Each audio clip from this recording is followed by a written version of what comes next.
चमकौली नाम के एक छोटे से गांव में एक बहुत ही सुंदर बाग था, लेकिन कोई भी गांव वाला उस सुंदर बाग में जाने से डरा करता था। उनका मानना था कि अक्सर बाग के उस पार वाली गुफा के अंदर से किसी जिन्न की आवाजें आती हैं, जो आते जाते लोगों को आवाजें देता है, जिससे गांव वाले बहुत डरा करते थे। एक दिन गांव के दो युवक खेत पर आपस में बात करते हुए, अरे भाई, कल मैं उस बाग की तरफ गया था, वहाँ फिर से उस जिन की वही डरावनी आवाजें आ रही थी। अरे क्यों भाई, क्या करने गए थे तुम वहाँ? क्या तुम्हें पता नहीं बाग के पास वाली गुफा में जिन रहता है? अगर वो तुम्हें कहीं कुछ कर देता तो आइंदा फिर उस बाग की तरफ मत जाना। तभी वो वहाँ से बात करते हुए खेत से चले जाते हैं। अगले दिन गांव का एक लड़का रांझा, यार इस गुफा में से आवाजें कौन देता होगा? मुझे इसके पीछे जरूर कोई राज नजर आता है। रांझा भैया, जो भी हो, लेकिन गलती से भी उस गुफा के अंदर मत जाना। लेकिन इस गुफा का रहस्य तो मैं जान कर रहूंगा। सब गांव वाले डर के साए में आखिर कब तक रहेंगे? उसके बाद शाम हो गई और रांझा और उसका दोस्त अपने अपने घर चले गए। अगले दिन सुबह सारे गांव में सन्नाटा था और रांझा के घर के बाहर उसकी लाश रखी हुई थी। सब रो रहे थे। शाम को बस ये बोल के घर से निकला था कि आज एक रहस्य से पर्दा उठाने जा रहा हूँ। मेरे रांझा की बहादुरी उसे ले डूबी। हाय मेरा बच्चा।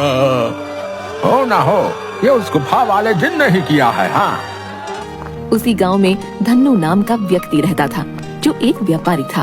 उसकी दो बेटियां थीं, रीमा और सीमा। उन दोनों को रंग बिरंगे फूलों का बहुत शौक था। बहुत दिन हो गए हैं, चलो आज हम गांव के बाग में चलते हैं। न जाने क्यों हमें बाबूजी उस बाग में जाने से मना करते हैं। इस पूरे गांव में एक वही जगह है जहाँ कितने सुंदर सुंदर फूल होते हैं। हाँ सीमा, वो बाग सच में बहुत सुंदर है। उस बाग में बहुत सुंदर सुंदर फूल होते हैं, लेकिन बाबूजी हमें जाने नहीं देते। वो कहते हैं गांव के बाग के उस पार एक गुफा है जो बहुत ही भयानक है, हमारा जाना वहाँ सही नहीं होगा। लेकिन गांव की रांझा भाई की मौत के बाद तो गुफा और ज्यादा डरावनी लगने लगी है। अरे रीमा, ये सब झूठी बातें हैं, मुझे नहीं लगता वहाँ ऐसा कुछ है। और वैसे भी गांव वालों ने उस जिन्न को देखा नहीं, बस उसकी आवाज ही सुनी है। अगर सच में वहाँ कोई जिन्न होता तो क्या गाँव वालों के सामने नहीं आता? हाँ, बोल तो सही रही हो सीमा, मुझे भी लगता है कि वहाँ कुछ नहीं है। चलो ठीक है, हम दोनों कल ही बाग में जाएंगे और हो सके तो क्या पता रांझा भाई की मौत का राज भी पता चल जाए। हाँ, कुछ नहीं है, वहाँ हम दोनों सुबह चलेंगे, तब तुम खुद ही देख लेना। लेकिन बाबूजी हमें नहीं जाने देंगे सीमा। कल बाबूजी सुबह किसी काम से शहर जाएंगे, उनके जाते ही हम दोनों बाग में जाएंगे। रीमा अपना सिर हिलाती हुई ठीक है। इसके बाद दोनों बहनें अपने कमरे में जाकर सो जाती हैं। अगली सुबह, देखो मेरी प्यारी बेटियों, मैं किसी काम से शहर जा रहा हूँ। तुम दोनों अपना ख्याल रखना और उस बाग में फूल तोड़ने मत जाना। वो जगह अच्छी नहीं है, कोई भी गाँव वाला वहाँ नहीं जाता।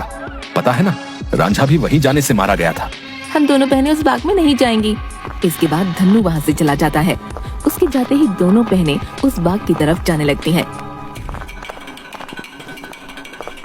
कि तभी एक गांव का आदमी उन्हें देख लेता है। अरे सीमा और रीमा बिटिया, तुम इस बाग की तरफ कहाँ जा रही हो?